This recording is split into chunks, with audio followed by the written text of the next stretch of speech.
Looking around me here today, it takes me right back to when I was a child. I spent many a happy hour here with my father, running to the top of what was once called the old slag heaps. Blundell's Colliery, the old coal mine.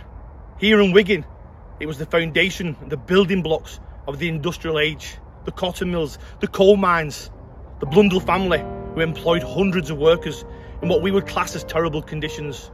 It wasn't unusual for people to lose a life.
At its peak in 1913, over 700,000 tonnes of coal were mined here, 2,800 people employed, and 2,000 coal wagons and 4,700 pit tubs used on a 17 miles of sidings.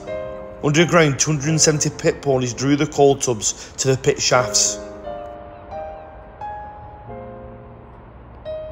Jonathan Blundell, a Liverpool merchant and slave trader, started investing in coal mining in Orrell in the 1770s. Horse-driven railway transported coal down the canal barges on the Leeds-Liverpool Canal. Blundell had offices in Liverpool. Quickly realising the lucrative nature of coal mining, he then opened up mines in the Smithy Brook area west of the Pingot. His next step was to buy Highfield House and Lane in Highfield on the north side of Smithy Brook in Pemberton Wood. In 1815, Henry Blundell sunk the Bye Pit, and by the 1860s his King and Queen pits were mining multiple seams of coal down to about 2,000 feet. Other pits near Pony Dick, Little Lane and Goose Green were connected to the main colliery by horse-powered railways, which took the coal wagons down to the canal at Seven Stairs Bridge.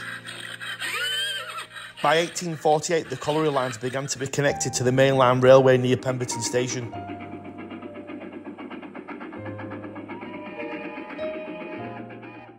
Sadly, on the 11th of October 1877, there was an explosion at Pemberton Colliery at the King Pit. 36 men and boys, including Mr. Watkin, the manager of the colliery, were killed.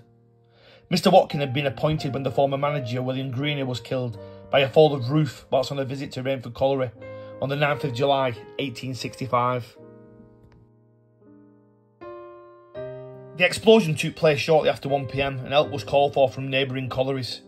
Mr. George Hollander of the Winstonley collieries went to the pit to lead the operations. Watkin was killed along with Cook, the underground manager, and Laverick.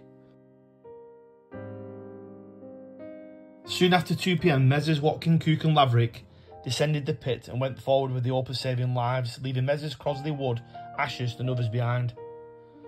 Those who were left behind became anxious when their calls were not answered and they started a search. They reached the top of Jig Brow, 200 yards from the workings and 100 yards from the main airway when they found the three unconscious.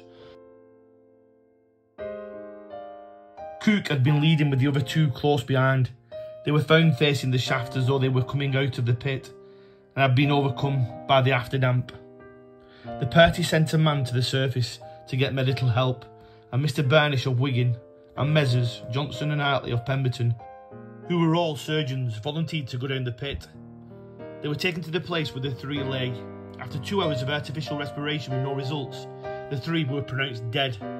Cook's body was brought up first and conveyed to his home, which was only a short distance from the pit. The other two bodies were brought up about half an hour to an hour later and taken to a cabin. The workforce were devastated that these men were dead, and Mr. Watkins' death caused a profound sensation of loss in the town. At the inquiry, the coroner summed up the evidence and the jury retired to consider their verdict. They returned the following verdict.